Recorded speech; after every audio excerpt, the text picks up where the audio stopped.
नमस्कार। मैं हूं अभय सिंह। झारखंड में संपन्न हुए विधानसभा चुनाव कई मायनों में दिलचस्प है। दिलचस्प इसलिए कि सारे सर्वे, विश्लेषण, आकलन को धाता बताते हुए झामुमो ने प्रचंड जीत हासिल की है, जो काबिले तारीफ है।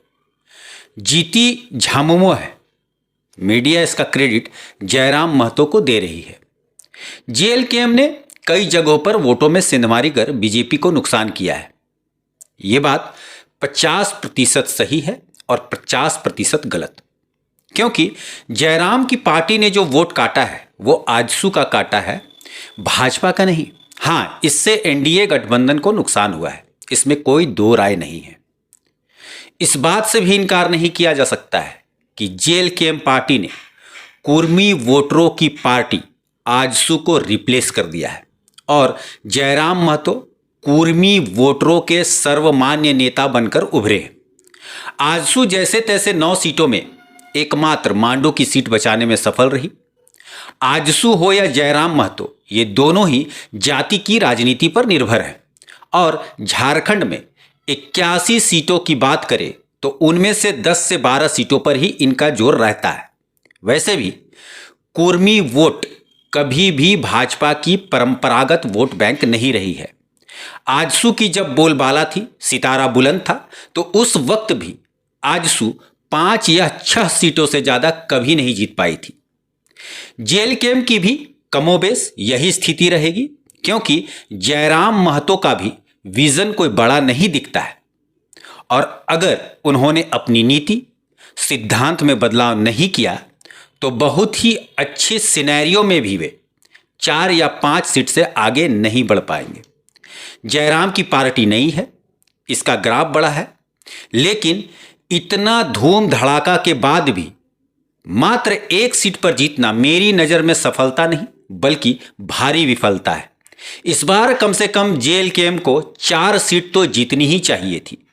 युवा और कुर्मी वोटरों का भरपूर समर्थन के बावजूद मात्र 1 सीट पर जीत हासिल करना भारी विफलता का ही सूचक है, क्योंकि माहौल एक जैसा नहीं रहता।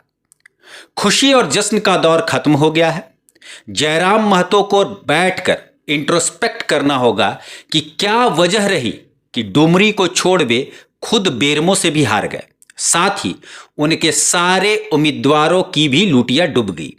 जयराम लड़ाके हैं, वो वोट काटने के लिए नहीं बल्कि जीतने के लिए खड़े हुए थे।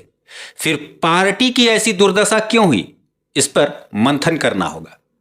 जहां तक झामुमो की बात है तो झामुमो ने 2 स्टार कैंपेनर हेमंत सोरेन और कल्पना सोरेन के दम पर और फ्रीबीज देकर सत्ता दोबारा हासिल कर लिया है। उनका मैया सम्मान योजना और बिजली 200 यूनिट तक फ्री करना काम कर गया। साथ ही इनको सरकारी कर्मचारियों ने भी जमकर वोट किया है। जनता का विश्वास जीतने में हेमंत सोरेन सफल रहे और उनका रौला ऐसा रहा कि जो राष्ट्रीय जनता दल का बिहार के उपचुनाव में बुरा हश्र हुआ, उसी राष्ट्रीय जनता दल ने हेमंत सोरेन के कंधे पर सवार होकर झारखंड में 4 सीटें जीत ली। इससे आप जनता के बीच हेमंत सोरेन की लोकप्रियता और कद का अंदाजा लगा सकते हैं। क्या झामुमो बिहार में लालू के कंधे पर सवार होकर एक भी सीट जीत पाएगी? ऐसी कल्पना किया जा सकता है क्या? ये नेक्स्ट टू इम्पॉसिबल है। सोचिएगा जरूर इस बात पर। अब बात कोडरमा, बरही और बरकट्ठा की। मैंने 1 माह पहले एक वीडियो बनाई थी कि कोडरमा, बरही और बरकट्ठा विधानसभा में यादव उम्मीदवारों के अलावा किसी अन्य जाति के उम्मीदवारों का जीतना मुश्किल ही नहीं, नामुमकिन है। इन तीनों विधानसभा में इस बार फिर से यादवों ने जीत हासिल की है। यादवों का इस बार नारा था कि बटोगे तो सत्ता से हटोगे, वो नारा काम कर गया। तीनों विधानसभा में यादव उम्मीदवार आसानी से जीत गए। बरही से मनोज यादव ने अरुण साहू को बड़े मार्जिन से शिकस्त दी। इनसे पहले बरही से कांग्रेस के अकेला यादव ही विधायक थे। बरकट्ठा में भी 2 यादवों के बीच कड़ा संघर्ष हुआ। झामुमो के जानकी यादव और भाजपा के अमित यादव के बीच हुए संघर्ष में अमित यादव ने बाजी मार ली। कोडरमा में भी दो यादवों के बीच कांटे का मुकाबला रहा। भाजपा की नीरा यादव और राष्ट्रीय जनता दल के सुभाष यादव के बीच।